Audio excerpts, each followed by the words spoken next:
percaya kami dikuatkan, kami diberkati oleh firman-Mu sore hari ini. Di dalam nama Tuhan Yesus yang percaya sama-sama katakan, amin. Saya persilakan untuk Bapak Pendeta Peter Guntur untuk memberikan firman Tuhan kepada kita. Puji Tuhan.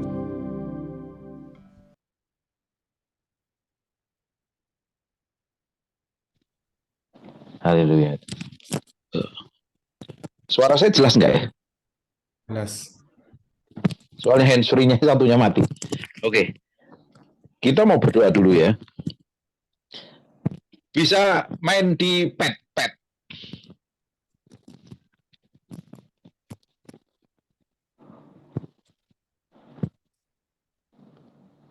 Tutup matamu kita. Mau izinkan Tuhan.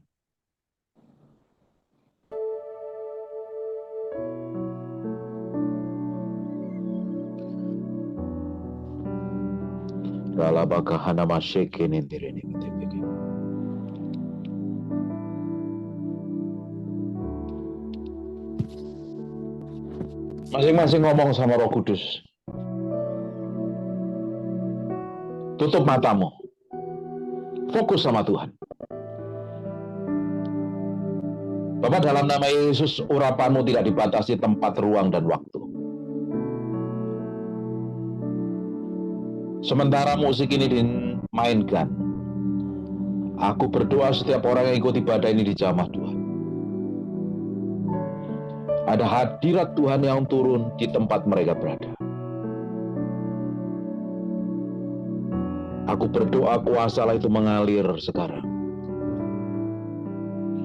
Beri hikmat, wahyu, dan pengertian.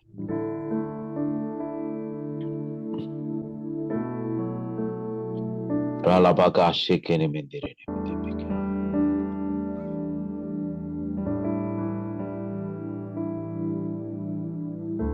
Kau ku sembah.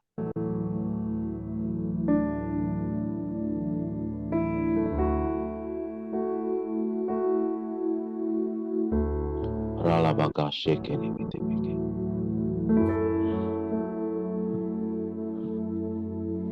Kau ku sembah,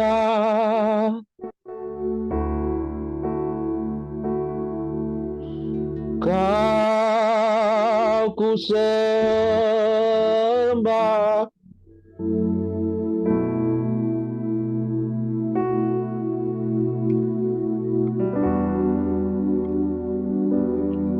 Oriana mata bakara labaka shekene minte bekere.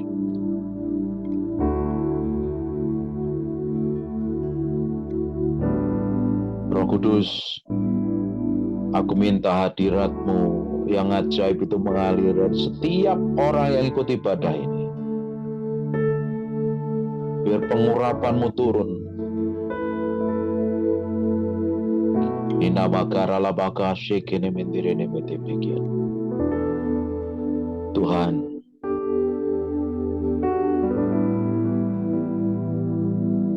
oh Jesus, we love you, we praise you.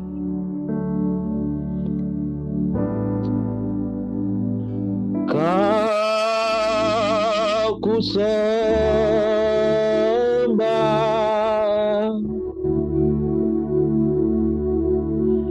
Kau ku sembah,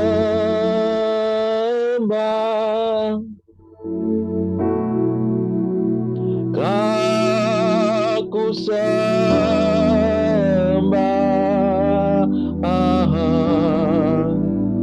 oh Tuhan,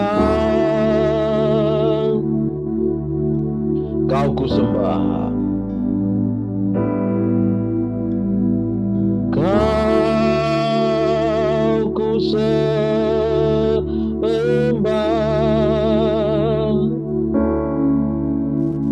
Kau ku sembah,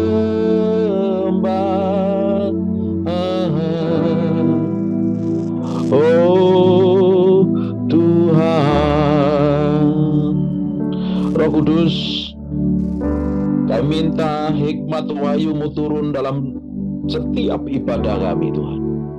Setiap orang yang ikut ibadah ini Engkau sendiri yang tumpang tangan, Engkau jamah mereka. Kau ubah hati mereka, tarik pada pusat kehendak-Mu, bahwa mereka mencintai dan mengasihi-Mu lebih dari apapun juga. Dan malam hari ini kami menyerahkan sepenuhnya ke dalam tangan kuasa-Mu.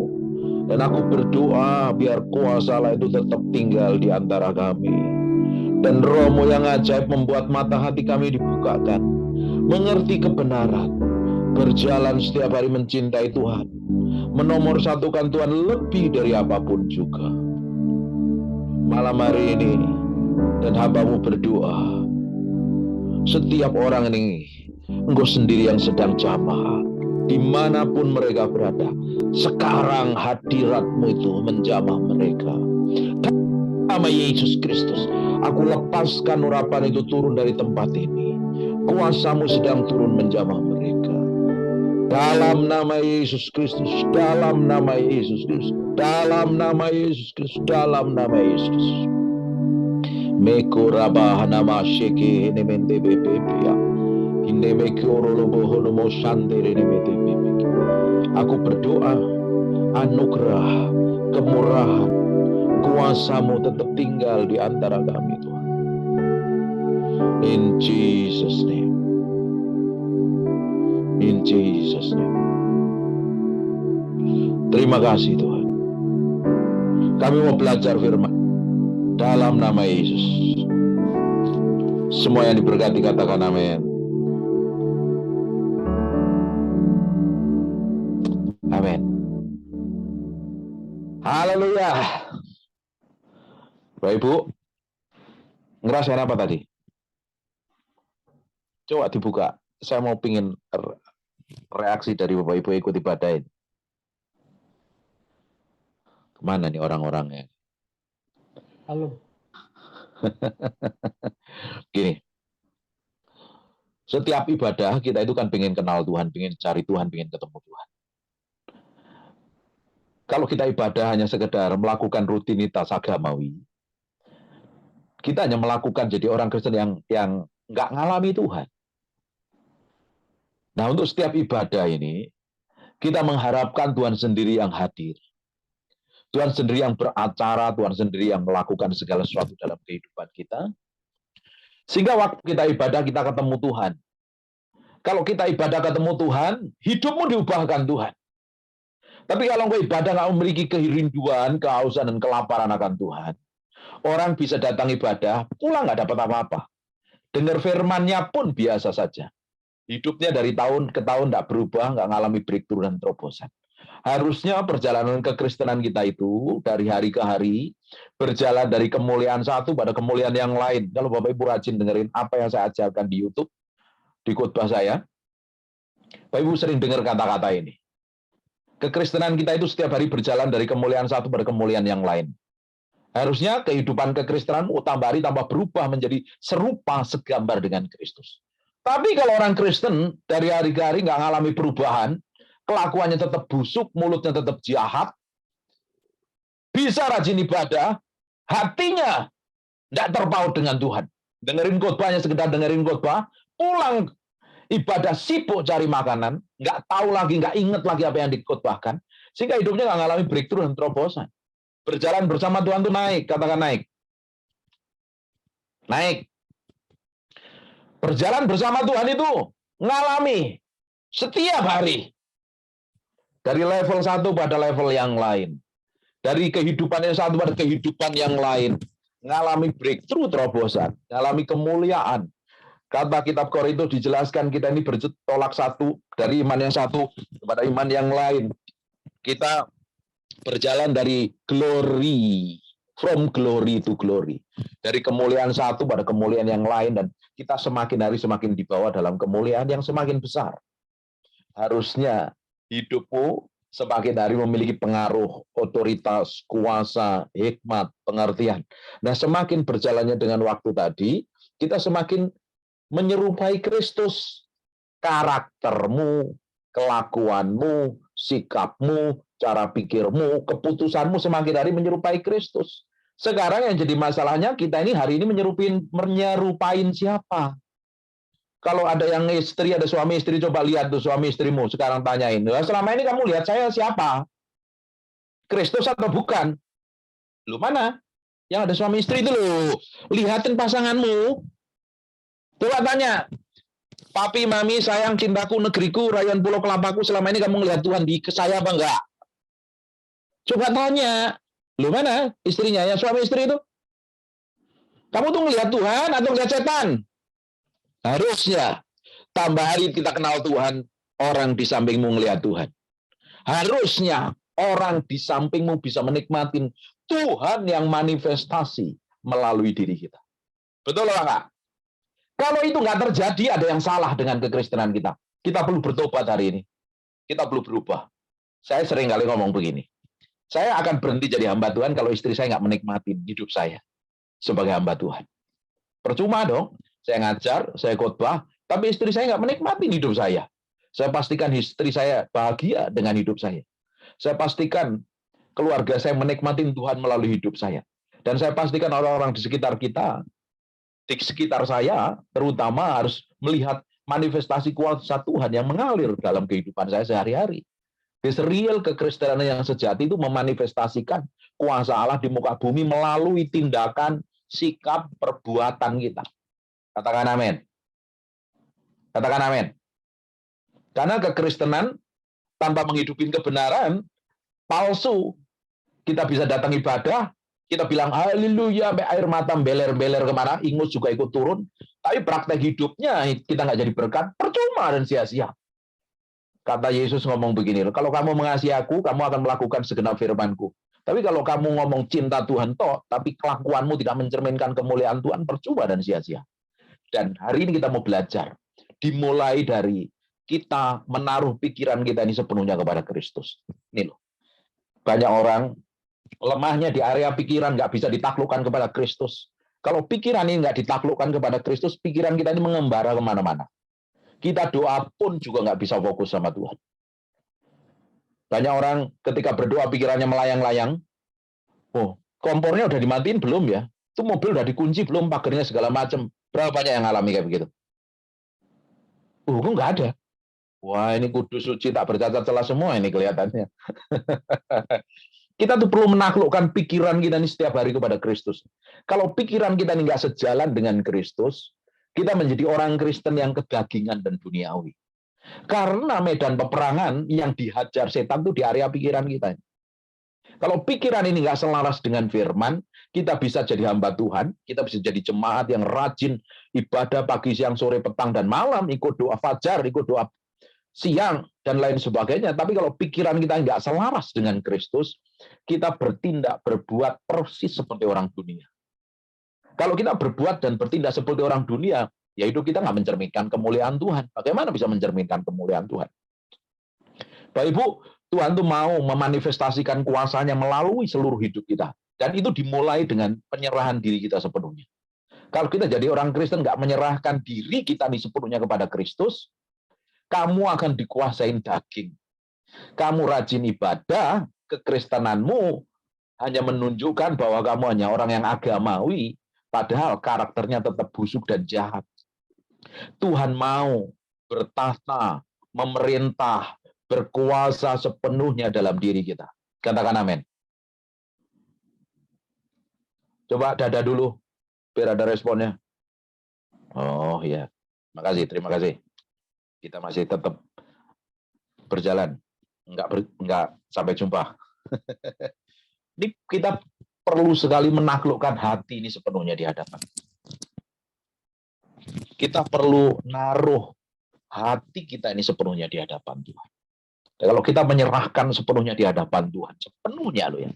Jangan izinkan ruang kosong dalam hidupmu, jangan izinkan dagingmu menguasaimu, jangan izinkan segala sesuatu yang sifatnya yang tidak berkenan di hadapan Tuhan masih nempel dalam diri kita.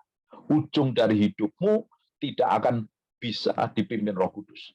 Tuhan mau memenuhi hidup kita sepenuhnya karena Dia ingin memanifestasikan kuasanya melalui hidup kita. Kalau tidak, kekristenanmu dari tahun ke tahun akan tetap sama terus.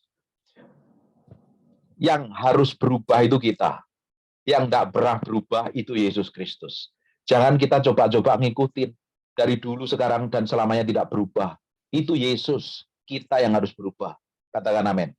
Kita harus berubah dari kemuliaan satu pada kemuliaan yang lain. Kita harus semakin menjadi serupa dengan Kristus. Dan itu dimulai dengan cara pandang. Harus sesuai dengan kebenaran firman Tuhan. Yang tidak sesuai dengan kebenaran firman Tuhan, itu dibuang. Sekarang buka di Amsal 23, ayat yang ke-7. Sebab setiap orang yang membuat perhitungan dalam dirinya sendiri, demikianlah ia. Di dalam Amplified Bible, lebih jelas lagi. Bagaimana orang berpikir, ya begitulah orang itu. Yang jadi masalahnya kita banyak mikirin siapa.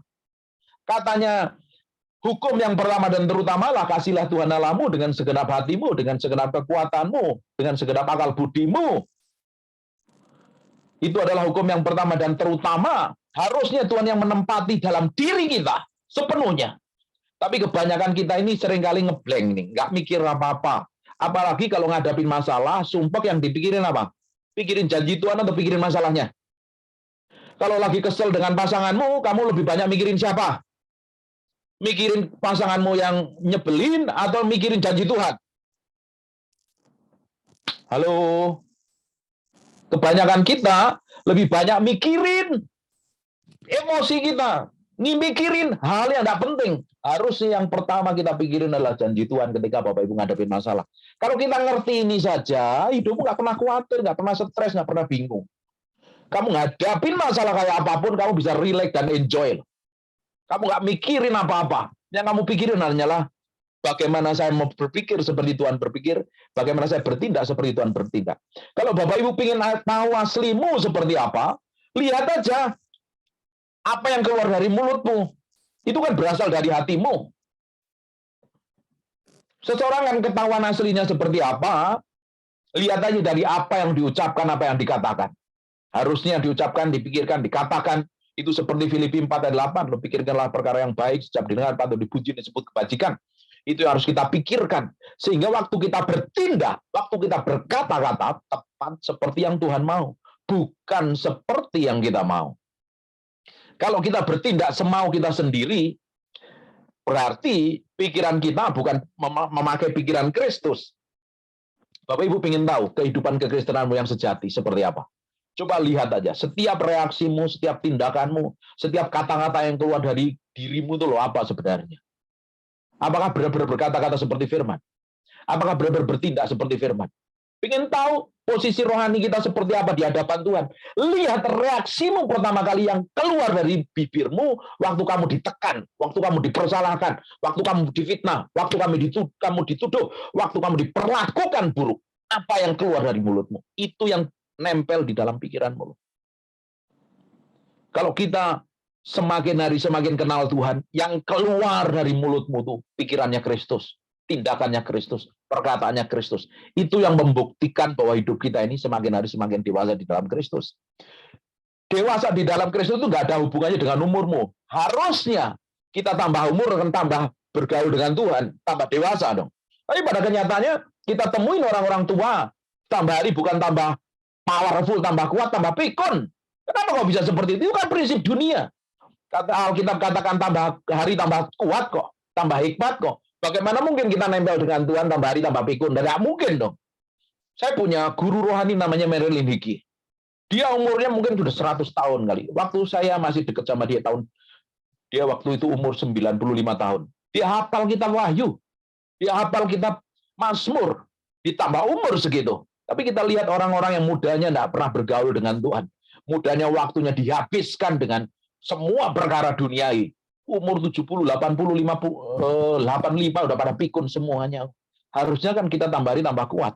Makanya kalau kita semakin berjalan bersama Tuhan, setiap hari beriringan dengan Tuhan, ya harusnya kita tambah kuat. Amin. Katakan saya tambah kuat. Tambah diurapi. Tidak pikun. Penuh hikmat. Karakter saya berubah. Tentunya kita berjalan bersama Tuhan, ya semakin hari hikmatnya, kuasanya, urapannya semakin nempel, semakin tebal menyertai hidup kita. Tapi kalau Bapak Ibu tambah hari, tambah tua, tambah cerewet, tambah pikun, ada yang salah dan harus berubah. Amin. Orang Kristen bertahun-tahun kok kerjanya ngomel terus, gerutu terus, ngeluh terus. Berarti harus bertobat hari ini. Bapak Ibu sudah diulang nih. Bapak Ibu udah dengar khotbahnya pendeta siapapun juga. Bangsa Israel salah satu yang bikin mati di padang gurun, dihabisin semua karena kerjanya ngeluh ngomel, gerutu. Dan kita mesti belajar nih, mulut ini dipakai untuk ngomong kebenaran setiap hari. Memperkatakan janji Tuhan. Lihat apa yang Tuhan mau kerjakan dalam hidupmu. Bukan yang dilihat masalah dan persoalannya. Kalau ngerti ini saja, nggak bikin stres, hidup kita enjoy, relax bersama Tuhan. Saya sudah buktikan saya melayani Tuhan dari tahun 97 sampai hari ini. Tuhan yang saya sembah tidak pernah membuat saya keleleran, tidak pernah meninggalkan saya, dia mencukupin saya, dia memproteksi saya, dia memberkatin saya. Bukankah Tuhan yang saya sembah sama dengan Tuhan yang Bapak Ibu sembah? Amin. Tuhan yang mengurapin saya, dan saya berdoa dari tempat ini, dari Raja Wali ini, memiliki orang-orang yang karakternya Raja Wali terbang tinggi, menjadi berkat bagi banyak orang. Tidak mungkin orang ikut Tuhan tambah memble. Pengen tahu hidupmu seperti apa? Lihat dari caramu berpikir, lihat dari caramu bertindak, lihat dari caramu bersikap ketika engkau menghadapi masalah.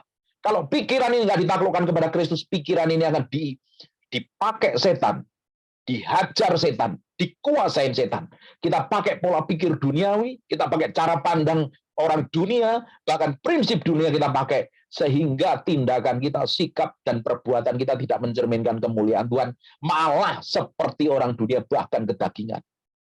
Dan kita harus taklukkan sepenuhnya di dalam Kristus. Amin.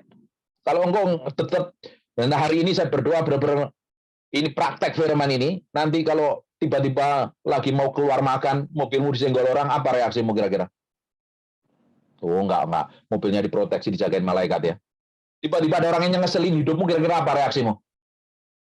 Lu ngerti apa enggak sih ini? Saya tanya, halo. Apa yang saya sampaikan ini ngerti enggak? Coba tangannya di dada-dada ini. Kira-kira nanti kalau terjadi sesuatu yang menyebalkan di dalam hatimu, apa reaksimu yang keluar pertama kali? Katakan hi, senyum nih. Coba senyum dulu. Mana? Praktek dulu. Ini kan ibadah. Ibadah meski praktek. Nanti di luar sana waktu kamu ngadepin masalah langsung bisa, ya Tuhan, kan aku harus bertindak berpikir seperti Kristus. Amin. Amin. Amin. Saya ajarin mati daging pelan-pelan loh, sambil tersenyum loh. Ujung hidupmu akan mengalami kemenangan. Banyak orang Kristen gagal di area ini.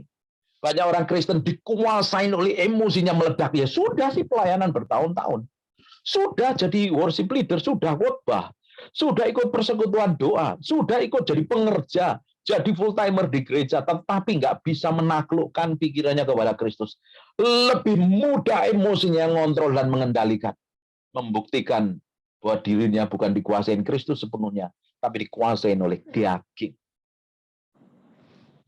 Sekarang kita buka di 2 Korintus pasal yang ke-10 ayat yang ke-5. Kami mematahkan setiap siasat orang dan merubuhkan setiap kubu yang dibangun oleh keangkuhan manusia. Katakan keangkuhan manusia. Untuk menentang pengenalan akan Allah, kami menawan segala pikiran dan menaklukkannya kepada Kristus. Kami menawan segala pikiran dan menaklukkannya kepada Kristus. Ini kalau kita nggak lakukan setiap hari, kita nggak praktek hidup setiap hari, Bapak Ibu berdoa pikiranmu kepada babi guling. Kamu tutup mata nyembah Tuhan, pikiranmu kepada sate kambing. Tutup mata berdoa nyembah Tuhan, tiba-tiba mikirin di rumah tadi, dikunci belum ya? Kalau itu nggak ditaklukkan, Bapak Ibu nggak bisa fokus sama Tuhan. Ini by proses loh, menaklukkan pikiran kepada Kristus itu perlu proses. Perlu proses dan perlu latihan setiap hari. Bapak Ibu, kita berdoa saja, kebanyakan pikiran kita mengembara kemana-mana nggak jelas. Dan kita perlu latih setiap hari menaklukkan pikiran-pikiran yang nggak benar nih. Semua ide, semua gagasan, semua masukan, semua cara pandang yang tidak sesuai dengan kebenaran firman Tuhan, itu harus dibuang. Saya kasih contoh seperti ini. Bapak Ibu, kalau engkau disakitin orang, jangan orang lah. Semuanya kan punya pasangan, kan? Beberapa orang nggak punya pasangan. Kalau disakitin orang yang paling dekat dengan kamu, Reaksi pertama kali apa biasanya keluarnya? Jujur. Coba buka mic-nya. Coba buka. Waktu Bapak Ibu disakitin pertama kali, reaksi pertama kira-kira ngapain? Ngomel. Terus? Jujur sekali. Haleluya. Ini masih nginjek bumi. Terus? Marah. Langsung. Nah, iya kan? Terus kesel. Kalau terlalu menyakitin, biasanya ngapain? Biasanya istri nih. Hubungan suami istri kalau terlalu nyakitin, biasanya ngomongin, aku nikah sama kamu bertahun-tahun, kamu nggak berubah. Capek. Siapa yang pernah ngalami kayak gitu? Terus kalau ada orang melukai, mengkhianatin kita, biasanya reaksinya ngapain? Nangis. Jengkel. Puji Tuhan, jujur. Tahu nggak? Menurut firman Tuhan, kan daging memang bereaksinya seperti itu kan. Tapi tambah hari kita kenal Tuhan, kan reaksi kita berbeda. Semakin hari semakin kita berbeda kan. Terus Alkitab katakan begini. Berkati orang yang menyakitin kamu, berkatin musuhmu. Kalau kamu berkatin dia, apalagi kamu datang ke rumahnya kasih makanan kue yang paling enak, kamu tuh menaruh bara api di atas kepalanya, itu rambutnya gundul nggak lama-lama. Kan Alkitab katakan seperti itu. Tapi daging biasanya ngapain? Enak aja. Udah terluka nih. Biasaan udah berapa kali nyakitin aku. Bener apa enggak? Nah, pikiran yang seperti itu perlu ditaklukkan kepada Kristus. Ini daging ini kan selalu lawan kebenaran. Bener nggak nih daging ini? Kita ini kan masih suka makan dami kan? Artinya kita masih punya daging. Kita masih tinggal dalam tubuh ini loh. Dan ini harus ditaklukkan kepada Kristus ini. Semua pikiran yang enak aja suruh ngampuni. Nyebelin terus kok, enak aja ngapain? Oh, gua bener kok suruh ngampuni. Gua bener harusnya dia dong minta maaf sama saya, enak aja. Daging kan selalu ngajarin begitu. Prinsip dunia itu gigi ganti gigi, mata ganti mata, nyawa ganti nyawa. Kalau orang nyakitin ya kita sakitin balik dong. Apalagi kita suka nonton film drama Korea. Ibu-ibu, nggak ada yang suka drama Korea? Sinetron, ada yang suka sinetron? Suka film, nonton film. Kita tuh bertahun-tahun yang suka nonton film ya. Film itu ngajarin apa sih? Bukannya ngajarin balas dendam kan? Kalau ada orang disakitin, dibalas dendam, terus kita seneng lagi nontonnya. Kalau yang musuh ini tuh dihajar, bener nggak? Di dunia ngajarin kayak begitu bertahun-tahun loh. Kasih ide, kasih gagasan loh. Film itu loh idenya siapa? Bukannya gigi ganti gigi, nyawa ganti nyawa. Suruh membalas kan? Kalau bisa membunuh dan membinasakan kan? Tapi Kristus kan suruh memberkati. Bener apa enggak? Kalau ada orang nyebelin kita mau ngapain? Doain kan? Sekalipun awalnya daging nggak enak, doain nih. Dia udah menipu kita. Kalau nipu 100.000 lupain lah. Tapi kalau nipu hidupmu, nipu uangmu 5 miliar sampai 10 miliar, kira-kira kamu mau tetap doain atau kamu bawa ke pengadilan? Itu dua hal yang berbeda. Terus apalagi orang yang mengkhianatin, nusuk dari belakang, gosipin, fitnah. Kira-kira apa yang pertama kali reaksi? Kesel kan pasti. Tapi setelah kita nih ngerti firman, kan firman ngajarin, doain, berkati. Bener apa enggak? Kita mau tetap marah atau tetap berkati? Buka mic-nya. Jangan di-unmute, saya pengen reaksinya. Lo kalau kamu disakitin, lo biasanya ngapain? Memberkati atau mendoakan? Atau marah? Marah. Iya, Mas. Atau haleluya. Praise the Lord. Nah, kita diajarin menaklukkan semua pikiran-pikiran yang ingin marah tadi sesuai bertindak seperti Kristus. Kalau tidak, kita nggak jauh beda dengan orang dunia. Amin. Ini saya berdoa ini Bapak Ibu nanti ngalami loh setelah amin, haleluya, kita tutup ibadah ini. Dan kamu harus praktek seperti Kristus beneran. Amin. Halo. Amin. Amin. Amin. Ini firman nggak ngawang-ngawang di surga, ini sangat mendarat. Kalau Bapak Ibu bisa melakukan itu, tahu nggak apa yang terjadi? Orang bisa melihat Kristus dalam hidupmu. Mahal ya ternyata ikut Tuhan ya. Siapa bilang ikut Tuhan harus, oh memang ujungnya diberkati kita ikut Tuhan itu. Ujungnya kita menikmatin kelimpahan, anugerah. Tapi kan harus ada harga yang dibayar setiap hari. Mati daging. Katakan mati daging. Mati daging. Pikul salib. Pikul salib. Oh, nggak kenceng, nggak gairah ini. Belum makan ya kelihatannya. Katakan mati daging. Mati daging. Pikul salib. Pikul Pikul salib. salib. Sangkal diri. Sangkal diri. Sangkal Tahu nggak Bapak diri. Ibu, saya itu khotbah dari sejak tahun 2002. Saya isinya pikul salib sama mati daging sangkal diri. Karena tahu nggak kenapa? 2023 kita akan menikmatin promosi dan peninggian. Kita ingin dipromosi, dipakai Tuhan, nggak pernah pikul salib, mati daging sangkal diri. Lah, kok enak banget. Ikut Tuhan itu ada harganya yang harus kita bayar. Katakan ikut Tuhan ada harga yang harus dibayar. Ada harga Halo. harus dibayar. Ada harga yang harus dibayar. Harganya tuh nggak mahal sebenarnya. Hanya mati daging, pikul salib, sangkal diri, menaklukkan pikiran, perasaan, kemauan, tindakan semuanya kepada Kristus kok. Baru orang lain akan melihat kemuliaan Tuhan yang manifestasi dalam kehidupan kita. Amin. Nanti Amin. istrimu, suamimu akan melihat, oh, kamu ini kok tambah hari tambah luar biasa ya. Kok malah tambah hari reaksimu menyerupai Kristus. Orang-orang di sekitarmu akan melihat, loh, kamu ini kok beda banget ya. Tambah hari kok kelihatannya penuh penguasaan diri. Kok orang itu harus melihat Tuhan melalui hidup kita. Bapak Ibu, ada nggak orang-orang dunia yang nggak kenal Tuhan tuh pingin beli Alkitab, baca Alkitab? Jarang sekali, betul apa enggak? Tapi orang-orang dunia ini harus melihat Yesus yang manifestasi melalui hidupmu, melalui ucapanmu, melalui tindakanmu, melalui kelakuanmu, melalui keputusanmu. Orang harus melihat Tuhan yang manifestasi dalam hidup kita. Amin. Amin.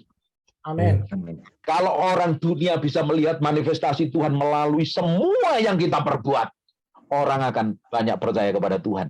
Yang jadi masalahnya, orang di sekitarmu dulu itu melihat siapa dalam hidupmu itu selama ini. Melihat sopo. Coba suami istri toleh. Toleh coba suami istri dulu. Ibu izin, Pak izin, coba pandang suamimu. Selama ini melihat siapa? Pak Nafi, coba lihat istrinya. Sayang, cinta negeri, kamu melihat siapa selama ini? Melihat Yesus bukan? Ya. Harusnya melihat Yesus. Amin. Ya. Harusnya ini suami saya ini luar biasa, tambah hari tambah penguasaan. Istri saya ini juga luar biasa, tambah hari tambah cinta Tuhan. Harusnya kan tambah mesra, betul apa enggak? Tahu nggak Bapak Ibu, semakin kita cinta Tuhan, semakin kita mengasihi pasangan kita, semakin kita menjadi serupa segambar dengan Kristus, orang yang paling dekat dengan kamu, yang paling bisa menikmati Tuhan. Katakan amin. Amin. Kira-kira suami istri tambah mesra apa enggak? Kalau dua-duanya cinta Tuhan. Iya dong, saya aja tambah hari tambah mesra. Saya tambah hari tambah jatuh cinta dengan istri saya. Kita udah nikah hampir 20 tahun. Kita nikmatin Tuhan. Saya menikmatin Tuhan melalui hidup istri saya. Istri saya juga menikmatin Tuhan melalui hidup saya. Jadi kita itu praktek hidup tambah hari. Ketika kita ngadepin masalah, kita bertindak sesuai dengan firman. Kita mengalami tekanan, himpitan, persoalan, kita tetap jalan seperti firman Tuhan. Awalnya tidak gampang. Awalnya perlu pikul salib, mati daging, sangkal diri. By proses. Tidak ada yang mudah. Karena ikut Tuhan memang itu salah satu jalannya itu. Orang berpikir ada yang pendeta yang khotbah, ikut Tuhan kita akan diberkati. Iya, di ujungnya pasti diberkati. Hidup dalam kelimpahan, iya. Masuk surga, iya. Tapi waktu kamu hari ini jalan sama Tuhan, engkau harus pikul salib, sangkal diri, mati daging. Kamu hari ini bisa senyum-senyum dengerin khotbah saya. Waktu praktek kamu akan bilang, oh Tuhan, kok sakit itu pendeta diundang ngomongnya kayak gitu. Mending nggak cocok gitu. Kok aku diajarin kayak begini? Dengerin baik-baik. Ujung hidupmu, kamu akan menikmati kemuliaan Tuhan. Bapak Ibu, dosa itu dibayarnya di belakang. Nikmatnya di depan. Semua kemuliaan Tuhan, kita bayarnya di depan, kita nikmatinya di belakang. Amin. Ujung dari kesetiaan kita, ujung dari hidup kita takut akan Tuhan, ujung kita menaklukkan pikiran kepada Kristus, ujung dari pikul salib sangkal diri. Nanti suatu hari kita akan melihat kemuliaan yang tidak pernah sebanding dengan apa yang pernah kita lakukan di masa yang akan datang. Hari ini, Bapak Ibu ngalami apapun, jalanin. Pikul salib sangkal diri, mati daging. Coba ngalami nggak? Saya itu ngalami proses Tuhan. Kalau enggak, Bapak Ibu suka dengerin khotbah saya sudah pernah sering saksikan. Saya ngalami peremukan yang Tuhan izinkan lewat hidup saya dan istri saya. Dari 2017 sampai 2021, bisnis saya kolaps, bangkrut, dan itu akan COVID. Sebelum COVID lagi kita udah bangkrut. Utang kita banyak. Aset mau disita bank. Itu masih ada itu. Ditempelin, disita bank. Istri saya sampai trauma sampai hari ini kalau terima telepon. Atau orang ketok-ketok pintu, dikirain orang bank mau sita. Karena trauma banget. Dan ternyata Tuhan remukkan hati kami berdua. Diproses. Waktu kami diproses Tuhan, saya dan istri tetap memiliki respon yang benar di hadapan 5 tahun. Ngalami proses yang tidak gampang selama 5 tahun. Dan ternyata kita sedang diurusin hati kita. Setelah respon kita benar, 2021, Tuhan pulihkan kita. Itu November 2021 kita baru ngalami pemulihan. Dulu hidup kita babak belur. Ruwet pokoknya. Keuangan kita babak belur. Tapi di sisi lain, urapan tetap kerja di kita. Kita melayani pelepasan. Bahkan saya dengan istri datang ke seorang jemaat yang awalnya saya disuruh berkatin tokonya karena dia buka kantor baru. Waktu kita diberkatin tokonya itu, kita doakan. Yang pun bosnya, istrinya ini, bosnya, ternyata manifestasi. Oke, karena kita mau kerja, nanti malam saya datang. Kita baru datang ke rumahnya. Baru buka pintu, orangnya udah manifestasi. Kuasa Tuhan itu luar biasa sekali. Urapan tebel. Kita doain orang sakit sembuh. Tapi urapan kan nggak bisa buat bayar hutang. Urapan dipakai untuk pelayanan. Karunia dipakai untuk pelayanan, bukan untuk bayar hutang. Kan kita masih tetap punya hutang. Tapi kita tetap setia. Di sisi lain ternyata bukti Tuhan menyertai kita, bukti Tuhan campur tangan dalam kehidupan kita, ternyata Tuhan sertai dalam setiap pelayanan kami. Banyak orang dijamah Tuhan, banyak orang diubah ke Tuhan, banyak orang dilepaskan. Tapi kita masih babak belur loh keuangan kita. Ternyata Tuhan proses kita, pulihkan. Dan November 2021 baru dipulihkan. Kita baru ulang tahun pemulihan beberapa bulan yang lalu. Tahu nggak Bapak Ibu apa? Itu proses yang diizinkan Tuhan. Itu adalah proses kita diremukkan, kita ngikutin Tuhan mau, kita ngikutin kehendaknya, kita berjalan dalam pusat kehendaknya, hati saya diubah Tuhan. Motivasi istri saya diubah Tuhan. Motivasi saya sebagai hamba Tuhan diubah Tuhan. Dulu kita pikir kita harus beli ini, beli itu. Sekarang udah. Bagian kita ambil, sisanya kita bagi ke orang.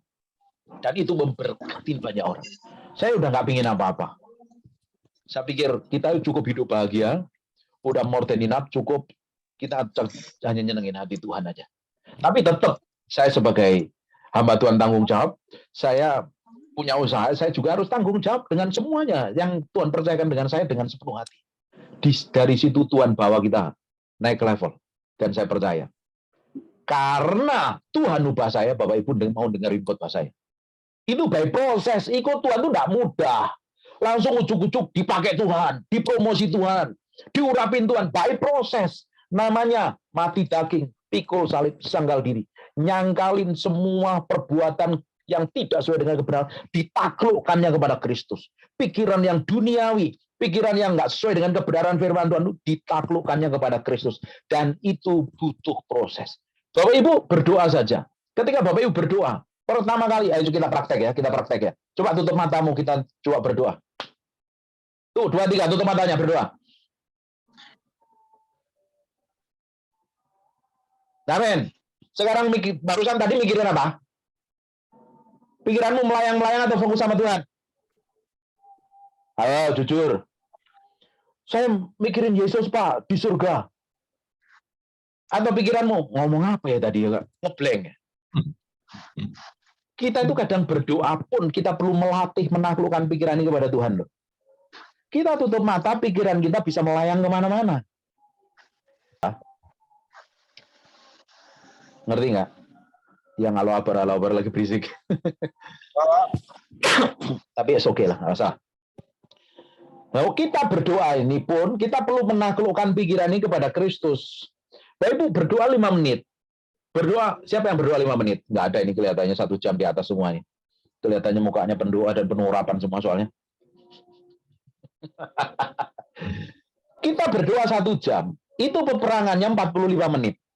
Kita perang menaklukkan pikiran. Betul apa enggak? Suka berdoa apa enggak sih? Bayangin kalau Bapak Ibu berdoanya 15 menit atau setengah jam. Bapak Ibu bikin laporan tol sama Tuhan. Pikiranmu mengembara kemana-mana. Kompor belum dimatikan. Besok masak apa? Besok makan apa? Nanti suami anak gimana? Pikiran melayang kemana-mana. Dan itu kan perlu ditaklukkan kan. yang pikiran melayang kemana-mana tadi? Betul apa enggak? Nah itu perlu latihan. Makanya berdoa itu, semakin hari kita berdoa, bangun keintiman dengan Tuhan, semakin kita bisa melatih, menaklukkan pikiran ini kepada Kristus, yang pikirannya mengembara kemana-mana, bisa ditaklukkan kepada Kristus. Saya pernah sebut buku, bagus sekali, ngajarin kita bagaimana fokus bisa masuk ke kedalaman penyembahan, kedalaman hati Tuhan. Cari bukunya Madame Jean Guyon. Madame Jean Guyon. Judulnya Mengalami Kedalaman Yesus Kristus. Suka baca buku kan? Kelihatannya suka baca buku semua sih. Kalau nggak suka baca, kamu ada problem dengan baca Alkitab. Itu ngajarin bagaimana saya membangun keintiman dengan Tuhan. Bagus sekali bukunya. Itu yang nulis, itu ditulis sekitar 500 tahun yang lalu. Bukunya bagus, ngajarin bagaimana kita masuk ke dalam dimensi kedalaman dengan Tuhan. Bagus sekali. Nah, kalau kita bisa menaklukkan pikiran ini ketika kita berdoa nyembah Tuhan, kita akan bisa rest in the presence of the Lord. Ketika Bapak Ibu udah biasa latih menaklukkan pikiran kepada Kristus, Bapak Ibu ngadepin goncangan, tantangan, masalah, himpitan, tekanan, kok bisa rest, santai dan rileks. Ngerti nggak ini? Ini pelajaran agak dalam ya. Kalau belum makan malam agak susah nerjemahinnya. Kita sekarang buka di Mazmur 94 ayat yang ke-19. Apabila bertambah banyak pikiran dalam batinku, penghiburanmu menyenangkan jiwaku. Kenapa kok bisa pemazmur ngomong seperti ini? Kalau aku nih ngadapin masalah, banyak pikiran yang ngawur-ngawur, dia tahu persis penghiburan Tuhan yang menyenangkan jiwanya. Dia tahu bagaimana menaklukkan pikirannya kepada Kristus. Dia tahu menaklukkan pikirannya kepada Allah. Nggak dikuasain pikirannya, nggak gampang berkecamuk. Berapa banyak orang dari antara kita, ketika kita ngadepin masalah pikiran kita itu kecamuknya bukan main. Sampai nggak ngerti, nggak tahu mau berbuat apa-apa loh. Sampai pusing. Ujungnya ngapain kalau udah seperti itu? Kan kacau, panik, nggak bisa berdoa. Jadilah tenang, maka engkau dapat berdoa. Kalau engkau ribut dengan pasangan suami istri, cepat dibereskan supaya engkau dapat berdoa. Kalau nggak, pikiranmu kan mengembara kemana-mana. Doamu jadi terhalang. Betul apa enggak? Makanya semua persoalan dalam orang Kristen yang muncul dalam kehidupan kita ini karena kita nggak bisa menaklukkan pikiran kepada Kristus sehingga kita berbuat semau kita sendiri. Kita bertindak semau kita sendiri. Akhirnya ketemu problem dan masalah. Berapa banyak Bapak Ibu ngadepin masalah? Coba di flashback ke belakang. Masalah yang timbul dalam hidupmu itu loh. Gara-gara kamu berpikir seperti orang dunia, kamu bertindak semaumu sendiri, akhirnya masalah itu terjadi. Benar apa enggak? Halo? Amin. Hanya nggak punya masalah semua ya? Bahagia ini orang Bandung, ini luar biasa sekali ini. Duh, mukanya luar Banyak. biasa. Tapi kalau kita tahu kebenaran, kita bisa menaklukkan pikiran, perasaan, kemauan kita ini kepada Kristus, kita bisa enjoy. Siapa yang punya masalah nggak bisa tidur, sampai minum sanak. Kenapa masalah dipikirin? Saya kasih resep ya, supaya hidupmu bisa bahagia ya. Jangan mikirin masalah yang kita tidak pernah tahu solusinya. Jangan pernah mikirin masalah yang kita nggak tahu jalan keluarnya. Malah bikin bludrap, tahu nggak bludrap? Bikin pusing, bikin stres, bisa nggak bisa tidur, makan nggak enak. Lu ngapain kita mikirin masalah yang kita sendiri nggak tahu jalan keluarnya? Pinter nggak kita namanya kalau gitu? Mikirin masalah yang kita nggak tahu jalan keluarnya. Itu orang pinter atau orang pinter? Sekarang kalau nggak tahu jalan keluarnya, makan, tidur, serahin ke Tuhan. Kesusahan sehari untuk sehari. Besok kesusahan udah datang yang baru lagi. Ketika kita berjalan bersama Tuhan, Tuhan sendiri akan buka jalan. Orang stres bingung kenapa? Nggak bisa menaklukkan pikirannya kepada Kristus. Mikirin terus. Kucing lewat dipikirin. Tukang gojek lewat nih, jangan-jangan punya niat jahat nih. Atau kita bertemu dengan teman nelpon, orang nelpon aja bisa pikiran jelek loh. Jangan-jangan mau ngutang nih sama saya nih. Karena apa? Pikirannya nggak ditaklukkan kepada Kristus. Semua pikiran buruk, pikiran jelek yang bukan dari Tuhan akan membuat hati kita ini tidak fokusnya sama Tuhan. Mulai sekarang mulai ditaklukkan kepada Kristus. Katakan ditaklukkan kepada Kristus. Bahkan semua pikiran-pikiran jahat dalam diri kita ini harus ditaklukkan kepada Kristus. Bapak Ibu, jangan berpikir ya, niat jahat kita Tuhan nggak tahu.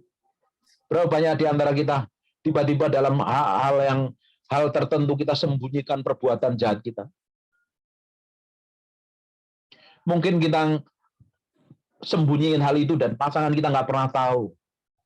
Isi hatimu mungkin orang lain nggak tahu, pasangan hidupmu nggak tahu, tapi Tuhan tahu. Karena Tuhan menyelidikin sampai kedalaman batin kita. Hal yang tersembunyi itu. Waktu saya udah mau habis ya. Sekarang buka di Mazmur 139 ayat yang kedua. Engkau mengetahui kalau aku duduk atau berdiri. Engkau mengerti pikiranku dari jauh. Tuhan kan ngerti kan isi hatimu apa. Bapak Ibu selagi stres, pusing pun juga Tuhan tahu, Tuhan ngerti kok. Bapak Ibu mikirin apa hari ini, dengerin khotbah saya itu mikir apa juga Tuhan tahu kok. Jadi nggak ada yang tersembunyi di hadapan Tuhan. Kalau kita serahin sama Tuhan, bukankah everything is okay? Tapi kenapa kita tahan-tahan sendiri? Makanya kalau ngadepin masalah, persoalan, datangnya sama Tuhan. Jangan cerita sama pendeta. Engkau mengetahui kalau aku duduk atau berdiri. Engkau mengerti pikiranku dari jauh. Sekarang buka Mazmur 139 ayat 23-nya. Selidiki aku ya Allah, kenalah hatiku, ujilah aku, kenalah pikiran-pikiranku. Kenalah pikiran-pikiranku. Bapak Ibu sekarang, coba koreksi hatimu, kamu lebih banyak mikirinnya siapa? Mikirin Tuhan? Atau mikirin dirimu sendiri? Atau mikirin yang lain? Bukankah kita harus mengasihi Tuhan dengan segenap kekuatan kita, segenap akal budi kita, segenap jiwa kita? Kita lebih banyak mikirin siapa sih sebenarnya? Mikirin Tuhan atau tidak? Atau mikirin diri sendiri? Coba pikiranmu dulu, selama ini katanya aku cinta Tuhan, lebih banyak mikirin siapa? Harusnya kalau kita mencintai Tuhan, kita lebih banyak mikirin tentang isi hati Tuhan. Amin. Amin. Amin. Amin.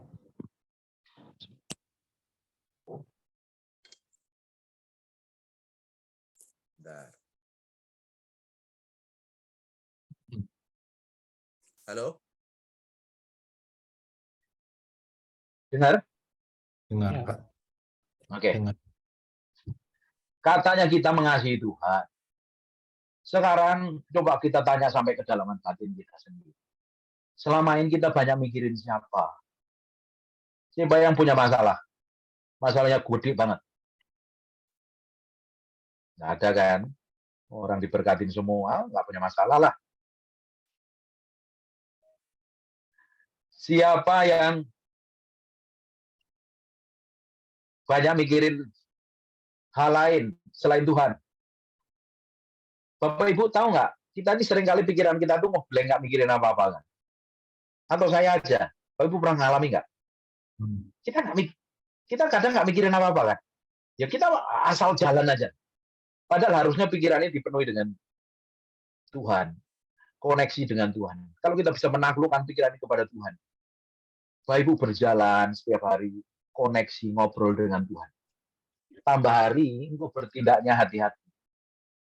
Tindakanmu, sikapmu akan hati-hati. Karena connect dengan Tuhan. Kenapa kita selama ini bertindak sembarangan dan sembrono? Cenderungan emosi yang mengendalikan, amarah yang mengendalikan. Karena kita nggak terkonek pikiran kita, perasaan kita dengan Tuhan. Berapa banyak yang alami seperti itu?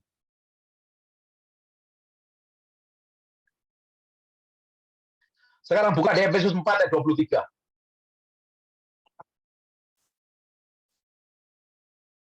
Supaya kamu diperbarui dalam roh dan pikiranmu. Kita diperbarui di dalam roh kita dan pikiran kita. Di akal budi kita diperbarui sejalan dengan Tuhan.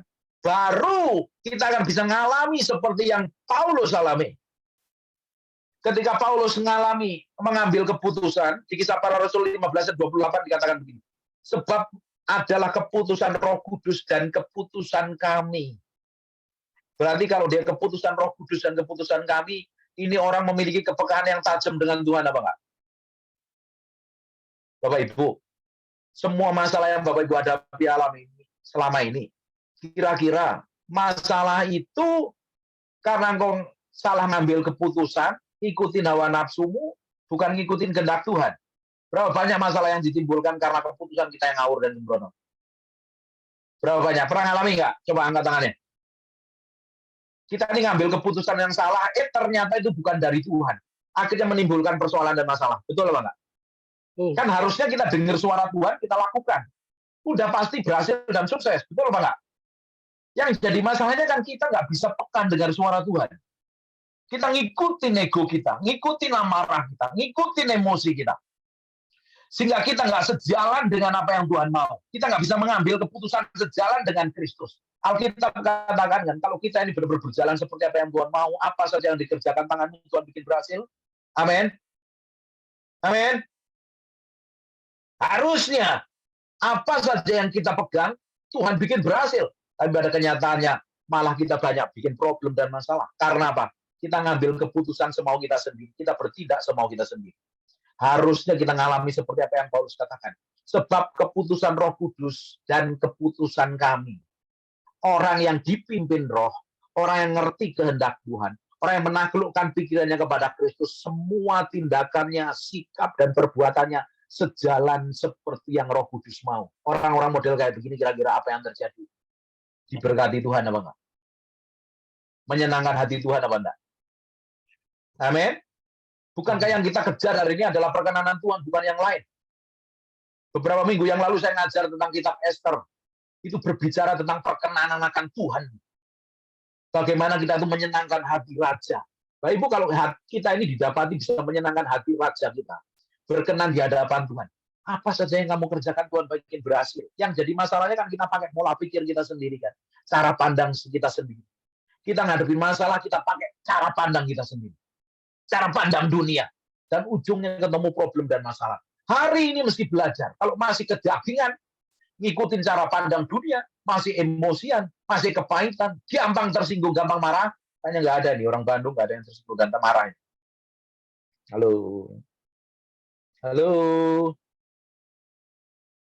Amin. Kalau masih gampang tersinggung dan marah hari ini. Saya tahu orang Bandung lebih lembut hatinya. Hidupmu akan diubah Tuhan. Hari ini ambil keputusan bertobat dan berubah. Ada yang masih suka marah-marah? Nggak ada, mukanya cantik, ganteng-ganteng semua begini. Ada yang suka gampang tersinggung? Suka histeris, ada nggak? Kalau ngadepin masalah langsung, ada nggak? Artinya engkau masih ngikutin pola pikir dunia dan kamu hari ini mesti taklukkan kepada Kristus. Itu tidak berkenan di hadapan Tuhan. Coba buka ayat yang terakhir, Filipi 4 ayat 8. Filipi 4 ayat 8. Ini ayat favorit saya untuk menaklukkan pikiran saya kepada Kristus. Filipi 4 ayat 8. Sudah muncul belum? Saya berdoa setelah dengar firman ini. Filipi 4 ayat 8. 8. Ini ayat 23. Filipi 4 ayat yang ke-8. Udah ketemu belum? Jadi akhirnya, saudara-saudara, semua yang benar. Kalau marah-marah, benar apa enggak? Coba dibuka, jangan dimut. Saya ingin reaksi.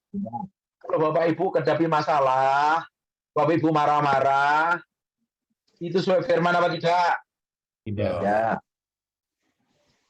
Itu benar apa tidak? Tidak.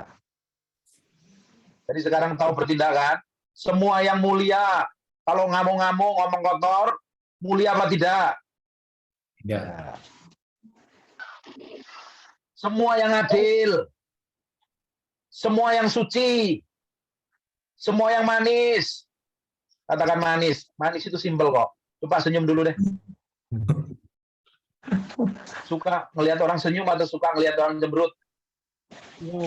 Suami istri coba pandang, suami istri pandang. Tatap mata suamimu, tatap mata istrimu. Lebih suka senyum atau lebih suka cemberut? Senyum terus. Istri suka apa? Istri suka ngapain? Suka senyum. Lo nggak ngomong iki piye? Senyum, Pak. Semua yang manis, omongannya manis, senyumannya manis, sikapnya manis. Seneng kan? Ya. Ya, kalau marah-marah, cemberut, ngomel-ngomel, cerewetnya nggak beraturan, uncontrollable, itu manis apa tidak? Tidak. Perlu berubah apa tidak? Nih ibu-ibu nih, bapak-bapak tak belain nih, harusnya amannya yang kenceng nih bapak-bapak. Biasanya yang cerewet kan ibu-ibu kan. Harus nih berubah nih mulai hari ini. Yang manis semua yang sedap didengar. Ini sedap didengar itu kebenaran firman Tuhan, bukan omelan. Kayaknya di Bandung nggak ada ya. Kalau lagi ribut, tiba-tiba kelemahannya, kekurangannya diungkit-ungkit. Ada nggak? Nggak ada kelihatannya. Oh, ini orang kudus suci tak bercacat lah semua. Nggak ada kan? Sampai nenek moyang dibawa-bawa, keluarga yang dibawa-bawa, Mak Kongco, Pak Kongco, semuanya dibawa-bawa. Nggak ada kan? Nggak ada. Orang udah bertobat semua. Semua yang disebut kebajikan, yang patut dipuji, pikirkanlah semuanya. Itu. Selama ini mikirin itu enggak? Mikirin seperti ini enggak kebanyakan? Kalau lagi marah-marah. Sekarang kalau lagi marah-marah ingat Filipi 4 ayat 8. Amin. Halo. Amin. Atau respon. Ya. Ini saya ngomong sama orang hidup atau orang mati ini. Oke. Saya berdoa setelah dengar khotbah ini. Engkau Ya. memiliki karakter Kristus. This real great karakter Kristus manifestasi dalam hidupmu. Amin. Amin. Suami istri akan tambah mesra, tambah jatuh cinta setiap hari. Anak-anak mau ngelihat juga bahagia. Amin. Amin. Sekarang kalau mau bertindak apa-apa, ingat Filipi 4:8. Ini sesuai dengan kebenaran apa tidak? Ini sudah didengar, patut dipuji, disebut kebajikan apa tidak? Jangan ngikutin ego. Amarah di dalam Tuhan tidak pernah mengerjakan apa-apa, hanya bikin gegeran, berantem, dan kesel. Tetapi daging mur tambah senang. Siapa kalau lagi kuasa marah rasanya plong? Itu kedagingan. Itu tidak sesuai kehendak Tuhan. Nanti apa enggak ini? Ya. Kalau kuasa rasanya kan pingin, wah, meledak, bum, terus plong, ngawur. Nggak ada pengendalian diri. Tidak ada penguasaan diri. Hanya ngikutin keinginan daging. Kalau keinginan daging ini diikutin terus-terus, engkau nggak ngerti kehendak Tuhan. Hidupmu tidak mencerminkan kemuliaan Tuhan. Semakin hari saya berdoa, semakin hari hidupmu semakin menikmati kemuliaan Tuhan. Semakin mencerminkan kemuliaan Tuhan. Diberkati apa tidak ini? Berkati. Katakan, aha. Aha. Haleluya. Tambah hari, Tambah saya diberkati. melihat orang Raja Wali ini karakternya benar-benar Raja Wali. Memiliki karakter Allah semua ini. Tiba-tiba ketika menghadapi masalah biasanya histeris, panik. Hanya tenang aja.